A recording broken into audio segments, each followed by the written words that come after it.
Buenos días, queridos hermanos de la Iglesia del Señor en Posadas, Misiones, Argentina.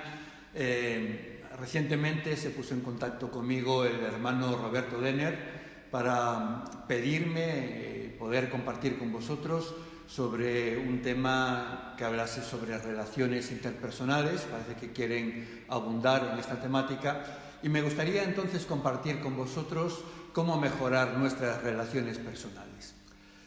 Dios creó el universo entero porque quería crear una familia que viviera con Él para siempre. Así que Dios crea todo lo necesario para el sostenimiento de la vida humana. Y tras cada acto creador, Dios observa complacido lo creado y dice la Biblia que vio Dios que era bueno. Después coloca en ese contexto perfecto al hombre. Entonces es cuando por primera vez Dios señala algo que no es bueno. Y es que no es bueno que el hombre esté solo. Ya sea que estés casado o no, necesitas a otras personas en tu vida. Aristóteles decía que el hombre es un animal social, queriendo señalar con ello que la socialización, relacionarnos con otras personas, es una necesidad natural del ser humano. Es decir, necesitas relaciones, necesitas una familia espiritual. Así que Dios decide crear una ayuda idónea para Adán, una compañera, y todo fue bien durante un tiempo. Adán y Eva han sido el único matrimonio que han tenido una relación perfecta hasta que entró el pecado en escena. Y esa es la causa de todos los problemas que hemos tenido en nuestras relaciones desde entonces. Si leemos en el capítulo 3 de Génesis, de los versos del 6 al 19, quisiera leer de la versión Nueva Traducción Viviente, donde dice que tomó del fruto y lo comió, después le dio un poco a su esposo que estaba con ella y él también comió. En ese momento se les abrieron los ojos y de pronto sintieron vergüenza por su desnudez. Entonces cosieron hojas de higuera para cubrirse. Oyeron al Señor Dios caminando por el huerto, así que se escondieron del Señor Dios entre los árboles. Entonces el Señor Dios llamó al hombre: ¿Dónde estás? El hombre contestó: te oí caminando por el huerto, así que me escondí. Tuve miedo porque estaba desnudo. ¿Quién te dijo que estabas desnudo?, le preguntó el Señor Dios. ¿Acaso has comido del fruto del árbol que te ordené que no comieras? El hombre contestó: la mujer que tú me diste fue quien me dio del fruto y yo lo comí. Entonces el Señor Dios le preguntó a la mujer: ¿qué has hecho? La serpiente me engañó, contestó ella, por eso comí. Entonces el Señor le dijo a la mujer: porque me desobedeciste, haré más agudo el dolor de tu embarazo y con dolor darás a luz. Y desearás controlar a tu marido, pero él gobernará sobre ti. Y al hombre le dijo: dado que hiciste caso a tu esposa y comiste del fruto del árbol del que te ordené que no comieras, la tierra es maldita por tu culpa. Toda tu vida lucharás para poder vivir de ella. Te producirá espinos y cardos, aunque comerás de sus granos. Con el sudor de tu frente obtendrás alimento para comer hasta que vuelvas a la tierra de la que fuiste formado, pues fuiste hecho del polvo y al polvo volverás. En esta historia, que es la historia de la primera pareja, la primera relación humana, podemos ver los problemas que han surgido en todas las relaciones debido al pecado. Desobedecemos a Dios, nos rebelamos contra Él y no hacemos lo que nos pide que hagamos, y eso causa todo tipo de males y problemas en nuestras relaciones. Y el mal principal que causa es la presencia del miedo en nuestras relaciones. Existen 3 miedos básicos que de repente aparecen en la relación de Adán y Eva, que no estaban allí antes de que ellos pecaran, pero ahora están muy presentes. Y estos 3 miedos están también en tu vida. Y si no aprendes a lidiar con estos 3 miedos, de ninguna forma podrás tener relaciones saludables en tu vida. Debes de aprender a enfrentar tus miedos y no tratar de ocultarlos y fingir que no pasa nada. ¿Cuáles son estos 3 miedos básicos que arruinan las relaciones? Pues en primer lugar, el miedo de ser expuesto, que hace que me distancie de los demás. ¿Por qué nos cuesta tanto tener amigos de verdad? ¿Por qué no llego a tener una relación de amistad profunda y creciente con alguien? La causa es el miedo a esa exposición, y este miedo hace que me distancie de las demás personas. La verdad es que debido al pecado hay mucho que no te gusta acerca de ti mismo, y dado que hay cosas que no te gustan, que no aceptas de ti mismo, no quieres que los demás conozcan la existencia de esas cosas dentro de ti y lo escondes, y eso evita que te acerques a las demás personas. Porque si yo te dejara ver lo que yo veo y a mí no me gusta lo que veo, pues posiblemente a ti tampoco te guste y soy todo lo que tengo. Hay un libro escrito hace muchos años llamado ¿Por qué tengo miedo a decirte quién soy?, de John Paul, y la respuesta a esta pregunta es porque si te dijera quién soy y no te agrado, tengo todas las de perder, porque eso es todo lo que tengo y todo lo que soy. Así que voy a fingir y voy a disimular y voy a ocultarlo y lo voy a proteger escondido y estaré distante y no dejaré que te acerques a mí, porque cuando tú te acerques mucho podrás ver lo que valgo de verdad, podrás ver todas mis manchas, podrás ver mis fallos, mis fracasos y todas esas cosas. Y es mi miedo a ser expuesto de esa manera lo que mantiene a todo el mundo distante. En los versos 9 y 10 del capítulo 3 de Génesis que acabamos de leer, dice que Dios llamó al hombre: ¿dónde estás? Y el hombre contestó: me escondí, tuve miedo porque estaba desnudo. Fijaos que Dios hace una pregunta: ¿dónde estás? Ahora, déjame decirte un secreto, y es que cada vez que Dios te hace una pregunta, Él ya sabe la respuesta. Dios no tenía que adivinar dónde estaba Adán. Lo que Dios quería es que Adán supiera dónde estaba. ¿Por qué se estaba escondiendo?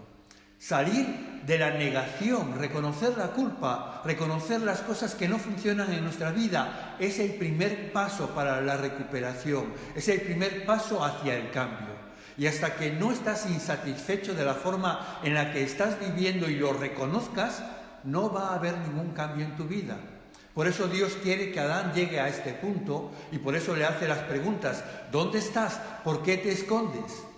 Adán dice: me escondí porque tuve miedo. El miedo siempre causa que nos escondamos. Y me pregunto, ¿de qué te estás escondiendo tú hoy? Debido precisamente a algún miedo. ¿Qué es lo que estás fingiendo que no es ningún problema en tu vida?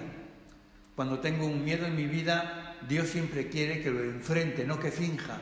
Así que Él me va a confrontar preguntándome: ¿dónde estás? ¿Por qué te escondes? Debes de traer esto a la luz. Notad lo que dice Adán: estaba desnudo. ¿Y qué es lo que significa estar desnudo?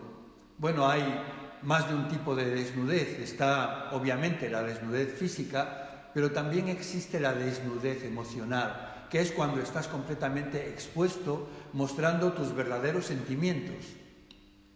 Estar desnudo es estar al descubierto, significa ser vulnerable, significa estar expuesto, desprotegido, y nunca estás más desprotegido que cuando estás desnudo, y eso puede resultar aterrador. Uno de tus miedos más profundos es el miedo de ser visto como realmente eres, y ese miedo evita que tengas buenas relaciones, porque tengo miedo de estar expuesto o que me rechacen. Por eso mantengo las barreras en alto y me mantengo a distancia. No es por accidente que este pasaje diga lo que dice. Existen 3 etapas en el miedo y la primera de ellas es la vergüenza. Notad cómo en el verso 7, en la primera parte, dice que de pronto sintieron vergüenza por su desnudez. Y el miedo a menudo se basa en la vergüenza. La vergüenza hace que me preocupe más por estar expuesto, me pone nervioso, me hace tener miedo de la humillación, hace que me mortifique fácilmente. La segunda etapa es cubrirse, y así continúa el verso 7 diciendo que entonces cosieron hojas de higuera para cubrirse. Para algunos de nosotros hacen falta muchas hojas de higuera. En la actualidad tenemos formas más sofisticadas para cubrirnos que utilizar hojas de higueras, pero todos lo hacemos. ¿Qué formas usas tú para cubrir tus miedos? Hay quienes esconden su timidez, su miedo, detrás de una actitud de payaso, de bromista, pero no dejan con ello que nadie se les acerque. El humor es una estrategia que mantiene a las personas a distancia. Otros quizás dan la imagen de que lo que tienen, lo tienen todo controlado. Visten bien, tienen los accesorios correctos, tienen un buen coche, un buen peinado, todo parece estar bajo control, parece una vida perfecta, pero dentro de ti sabes que no es así. Tu vida es ingobernable, pero te esfuerzas en fingir y eso es lo que usas para ocultar tu miedo.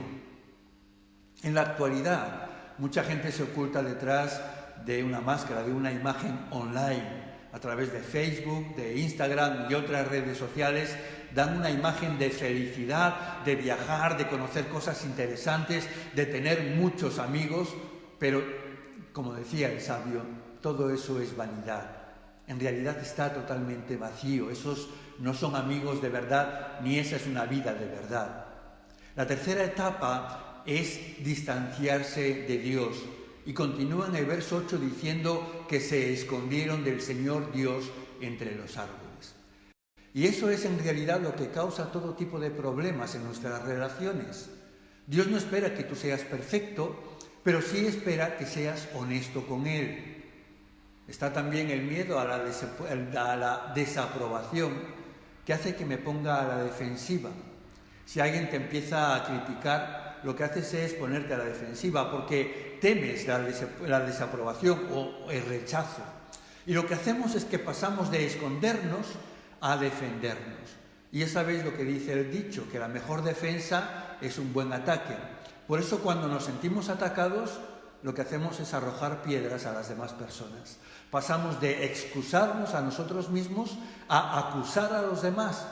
Y esto ocurre en todos los matrimonios del mundo y en todas las amistades y en todas las relaciones, porque tenemos estos miedos. Cuanto más sientas la desaprobación, más vas a señalar a los demás para quitar la atención de ti mismo. Si encuentras a alguien que es súper crítico, que está siempre señalando lo que está mal, alguien que siempre está criticando a todo el mundo constantemente y que nada le parece suficientemente bueno ni agradable, puedes darte cuenta de que está ocultando un enorme miedo a la desaprobación. Porque cuanto más mal me siento conmigo mismo y cuanto más miedo tengo con la desaprobación, más señalaré a los demás. Tú hiciste esto y ella hizo aquello y aquel hizo lo otro. Siempre nos escondemos y atacamos. Siempre nos excusamos a nosotros mismos y acusamos a los demás. Dice en el verso 12 que le preguntó el Señor Dios: ¿has comido del fruto que te ordené que no comieras? Y el hombre le contestó: la mujer que tú me diste fue quien me dio del fruto y yo lo comí. Adán enfrenta el problema como todo hombre, culpando a su esposa, a su mujer. En realidad, si os dais cuenta, está culpando a Dios. La mujer que tú me diste. Le está diciendo Dios: si tú no me hubieras dado a esta mujer, entonces tú y yo seguiríamos siendo uña y carne. Es verdad que Eva tampoco actuó mucho mejor que Adán. Ella tampoco estaba dispuesta a asumir su responsabilidad. Y entonces cuando Dios la confronta, la mujer responde: la mujer me engañó y yo comí. Y creo que es más aceptable decir que tu esposa te dijo y no que una serpiente hablaba contigo.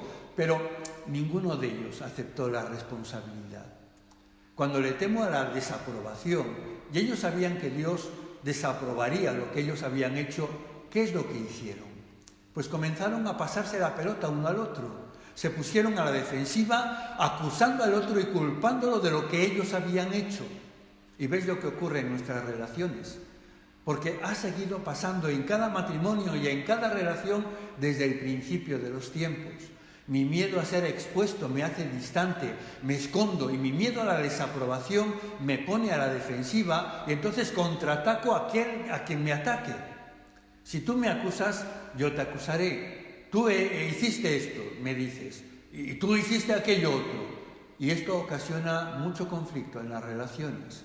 Ahora, hay un tercer miedo, y es el miedo a perder el control, que hace que me convierta en una persona súper exigente. El resultado del pecado de Adán y Eva es que perdieron el control de su futuro. A ellos los sacaron del paraíso, ya no tienen más control de su futuro. Y cuanto más fuera de control te sientes, más controlador te vuelves. Si tú sientes que tu vida está fuera de control, vas a luchar por conseguir el mayor control posible. Si por contra tú no sientes que tu vida esté fuera de control, no tienes ninguna necesidad de controlar nada. Pero cuanto más fuera de control me siento, más controlador me voy a volver e intentaré dominar e imponer mi voluntad. ¿Quiénes son los que intentan imponer su voluntad, por ejemplo, en el colegio? Los matones, que suelen ser niños que fracasan en los estudios. Los matones siempre esconden una gran inseguridad y debido a que están tremendamente asustados, se ponen esa máscara de malotes, queriendo decir que ellos son los mejores, que controlan, que hacen lo que quieren, que nadie les asusta, que cuando en realidad por dentro son pequeños niños asustados que tienen miedo al fracaso. Cuanto más fuera de control esté tu vida, más controlador serás. Y cuanto más inseguro te sientas, más vas a tratar de imponer tu voluntad sobre los demás. Fijaos que en el verso 16 el Señor diagnostica y dice que la consecuencia de lo que ellos han hecho es que la mujer deseará controlar a su marido, pero el marido gobernará sobre la mujer. En otras palabras, la batalla de los sexos ha empezado. De aquí en adelante habrá una guerra por el dominio y todos los malentendidos en todos los matrimonios y toda confusión y todo conflicto empezó justo aquí. Porque ahora tienes estos 3 miedos en tu vida que hacen que te distancies, que te pongas a la defensiva y te vuelven exigente. ¿Cómo vencer el miedo? La Biblia dice que el antídoto del miedo es el amor. Así que lo que tengo que hacer es aprender a vivir en el amor de Dios. En 1 de Juan 4:18 dice que en el amor no hay temor, sino que el perfecto amor echa fuera el temor. Notad que lo opuesto del temor no es la fe, lo opuesto del temor es el amor. Y cuanto más lleno mi vida de amor, menos miedo tendré en mi vida. Por el contrario, cuanto más lleno mi vida de otras cosas que no son el amor, más miedoso voy a volverme. Si quieres deshacerte de los miedos de tu vida, debes de llenar tu vida del amor de Dios. Y cuando invitas al amor a tu vida, el temor sale por la puerta de atrás. Pero esto es cierto también a la inversa. Cuando invitas al temor, el amor se esfuma, se va. Y esto es así porque el amor y el temor no pueden estar en el mismo lugar al mismo tiempo. 1 de Juan 4:18 continúa diciendo que si alguien tiene miedo de que Dios lo castigue, es porque no ha aprendido a amar. ¿Qué es lo que hace que la gente tenga miedo? Pues el pensar que pasará algo malo si hago esto, que voy a ser rechazado, que no te gustaré, cosas por el estilo. El imaginarme unas consecuencias negativas o el castigo que voy a recibir hace que finalmente me asuste y no quiera ser transparente y mostrarme como soy en verdad. ¿Cómo puedo aprender a vivir en el amor de Dios?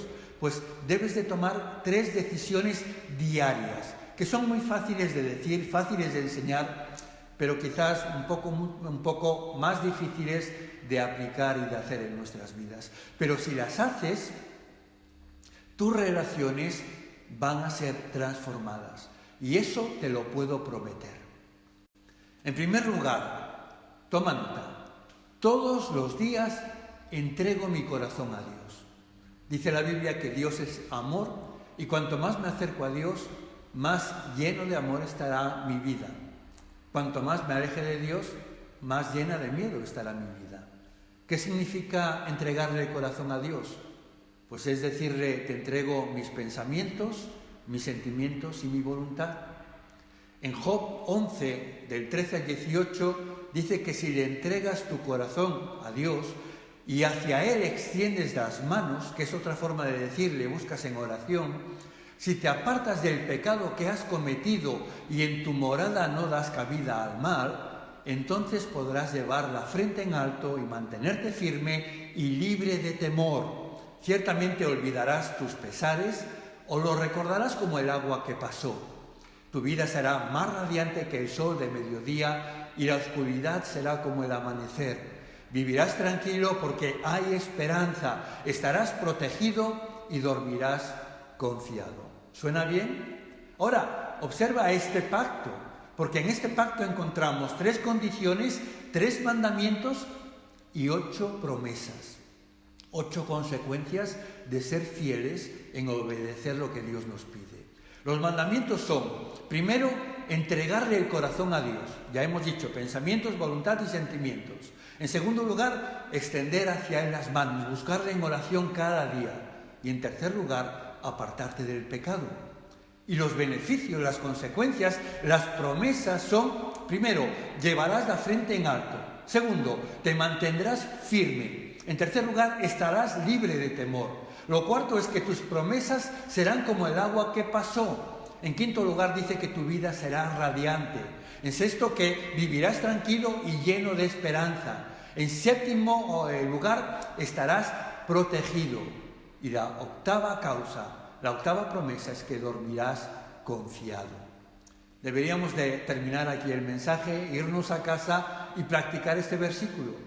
Si tenéis costumbre y os gusta memorizar un versículo, podéis tomar este como referencia para aprender esta semana. Es un poco largo, pero una muy buena opción. Y si no lo aprendes de memoria, al menos deberías de escribirlo en una tarjeta y colocarla en el espejo del baño o llevarla en tu cartera o algo por el estilo. Y cuando empieces a tener miedo o empieces a preocuparte o a estar estresado o te enojes por un conflicto que acabas de tener, tú le entregas el corazón a Dios. Extiendes hacia Él las manos y te apartas del pecado. Y entonces la promesa de Dios es que llevarás la frente en alto, te mantendrás firme, libre de temor, tus problemas pasarán y todas las demás cosas que hemos visto. Esta es la primera cosa y debo de hacerlo todos y cada uno de los días de mi vida. Ahora déjame preguntarte, si tú y yo hiciéramos esto cada uno de los días de nuestra vida, ¿pensáis que cambiarían nuestras relaciones? Claro que sí, estoy convencido. Lo segundo que debemos de hacer es, todos los días, recuerdo la manera en la que Dios me ama. Hay personas que tienen dificultades para sentir y reconocer cómo Dios les ama, y a veces es porque la imagen que tienen de un padre es la de alguien que los ha maltratado o no han recibido ningún tipo de afecto de ellos, y eso lo proyectan en Dios. Cuando piensan en Dios como Padre, la asociación que hacen es de alguien distante, alguien que no muestra afecto. Pero tú piensa en estas 4 cosas que Dios hace por ti. En primer lugar, eres aceptado completamente por Dios. Las mayores heridas de nuestra vida son causadas por el rechazo. Así que pasamos la mayor parte de nuestra vida tratando de ganar la aceptación de nuestros padres, amigos, de aquellos a quienes admiramos y aún a aquellos que no conocemos. Queremos que hasta los extraños nos respeten. No queremos que sepan cómo somos, como si fuera a importar, como si a ellos les fuera a importar. La idea falsa que ha calado en nuestros pensamientos es que si pudiera llegar a ser perfecto, entonces le agradaría a todos. Pero lamento romperte esa burbuja. Jesús era perfecto y no le agradaba a mucha gente. Incluso aunque tú fueras perfecto, no le agradarías a algunas personas. Es por eso que la Biblia nos dice en Romanos que en cuanto dependa de vosotros, estad en paz con todos. Y lo que implica este verso es que con algunas personas es imposible vivir en paz. No va a depender de ti, ellos nunca van a querer tener una relación pacífica contigo. Simplemente dice, tú haces lo que puedes, pero no es posible vivir en paz con todos. Pero eso es el problema del otro, no es tu problema. Tú tienes que hacer tu parte y entonces vivir en paz. La Biblia dice que este asunto de la aceptación ya está resuelto. En Tito, capítulo 3, versos 6 y 7, dice que gracias a Jesucristo Dios nos aceptó. Soy aceptado completamente gracias a lo que Jesús hizo por mí en la cruz. Lo segundo es que soy amado incondicionalmente. Dios me ama incondicionalmente. Y hay mucho que decir sobre el amor de Dios, pero una de las cosas es que es un amor consistente e incondicional. No es inconstante, no es impredecible, Dios no tiene días malos. Recuerdo una chica que me contaba una vez que cuando llegaba a casa nunca sabía lo que se iba a encontrar, si su madre le iba a dar un abrazo o le iba a dar una bofetada. Los padres inconsistentes producen niños inseguros, pero Dios es consistente, su amor es incondicional. Nunca te dice te amo, pero Él dice, te amo y punto. Te amo a pesar de cualquier cosa que hayas hecho. No necesitas preguntarte si te habrás portado suficientemente bien hoy, si has orado lo que debías, si Dios te amará. No necesitas preguntarlo, porque el hecho es que Dios ya sabía todo lo que ibas a hacer mal, incluso antes de crearte, y aún así decidió crearte y amarte.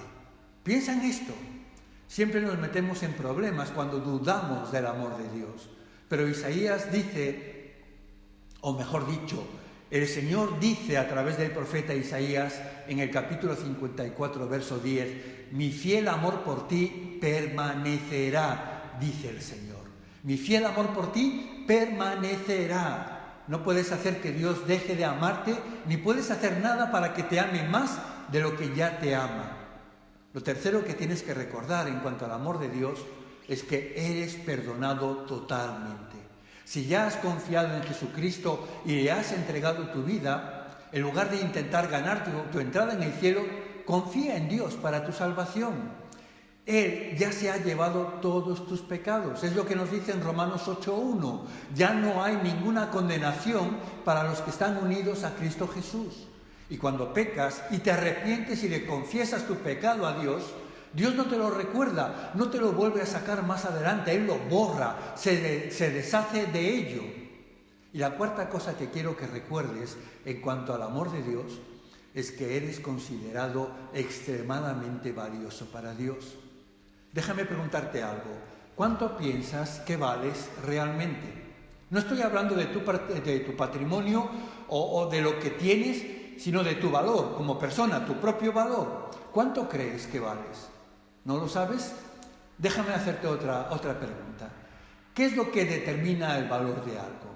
Bueno, hay dos cosas que nos van a ayudar a determinar cuál es el valor que tiene algo, porque muchas veces podemos sobreestimar o minusvalorar alguna cuestión o alguna cosa, algún objeto o alguna persona porque nos falta un criterio objetivo. Y algo que es determinante en cuanto al valor de algo es, por una parte, quién es su dueño y, en segundo lugar, cuánto está dispuesto a pagar alguien por eso. Y apliquemos esto a tu vida. Lo primero que tenemos que considerar es quién es tu dueño. La Biblia dice que le perteneces a Dios, que eres un hijo de Dios, que tienes sangre real, eres un real sacerdocio. En las subastas, las cosas que le han pertenecido a celebridades o a la gente importante, sabéis que alcanzan un alto precio. El peine de John Lennon, con alguno de sus pelos, vale mucho más que mi peine, aunque tenga más pelos. Una persona célebre o importante que posee algo le aporta un valor añadido a eso que le pertenece. Y tú le perteneces a Dios. Lo segundo que determina el valor de algo es cuánto se está dispuesto a pagar por ello. ¿Cuál es el valor de tu casa o de tu coche o de tu moto o lo que tú quieras? La mayoría de las veces no tanto como tú crees. Vale lo que alguien esté dispuesto a pagar por ello y ni un céntimo más. Y si nadie quiere pagar nada, pues eso es lo que vale, nada. ¿Y cuánto es lo que vales tú? Pues lo que alguien ha estado dispuesto a pagar por ti. En 1 Corintios 7:3 dice que Dios nos hizo libres por medio de la muerte de Cristo. Y dice, escucha bien, pagó un precio muy alto. Ese precio fue su propia vida. Dios nos dio a su Hijo, entregó su vida para ganarte a ti. Eso es lo que tú vales para Dios. Por eso recuerda cuánto te ama Dios. Entrego mi corazón a Dios cada día. Recuerdo la manera en la que Dios me ama cada día y todos los días ofrezco ese mismo amor a los demás. Esta es la tercera cosa que tienes que hacer, es la clave para transformar las relaciones. En Juan 13:34 dice, os doy este mandamiento nuevo, que os améis los unos a los otros. Así como yo os amo, debéis también amaros los unos a los otros. ¿Cómo me ama Él? Pues me acepta completamente, me ama incondicionalmente, me perdona totalmente y me considera extremadamente valioso. Esta es la forma en la que deberías de amar a los demás. Y piensa, ¿cambiaría esto tus relaciones si empezaras a hacerlo? Claro que sí. ¿Quitaría el miedo de tus relaciones? Por supuesto. Déjame mostrarte otro versículo en Romanos 15:7. Dice, aceptaos unos a otros, tal como Cristo os aceptó a vosotros. Y la clave aquí está en las palabras tal como. Y eso significa que debo de aceptar a otros de la misma manera en que Cristo me acepta a mí. Y debo de amar a otros de la misma manera en la que Cristo me ama a mí. Debo de perdonar a otros de la misma manera en que Cristo me perdona. Y debo valorar a los demás de la misma manera en que soy valorado por Cristo. Y si Él me dice que me ama y que para Él soy más valioso que todos los reinos de la tierra, entonces debo de tratar a los otros de la misma manera. No tengo el derecho de dejar que Cristo me trate a mí como a una persona valiosa y yo tratarte a ti como a una basura, a una persona sin valor, con la que no vale la pena que malgaste mi tiempo. El mejor consejo para hacer que las personas se sientan de verdad amadas es el siguiente versículo con el que quiero terminar, y está en 1 Corintios 13:7. Y voy a leer de una paráfrasis. Y dice, el amor nunca deja de ser paciente, el amor nunca deja de creer, el amor nunca deja de tener esperanza, el amor nunca se da por vencido. Si tú quieres ser un gran amante, debes de aprender a hacer lo que hace el amor, que son estas 4 cosas. Así es como Dios te ama a ti, y debes de amar a otras personas tal como Dios te ama a ti. En primer lugar, el amor extiende la gracia, nunca deja de ser paciente. Dios ha sido paciente contigo. ¿Por qué no eres un poco más paciente con las demás personas? En segundo lugar, dice que el amor expresa la fe, nunca deja de creer. Tú crees en Dios, pero ¿te has parado a pensar que Dios también cree en ti? Tú aceptaste a Cristo, pero ¿te das cuenta de que Cristo te ha aceptado a ti?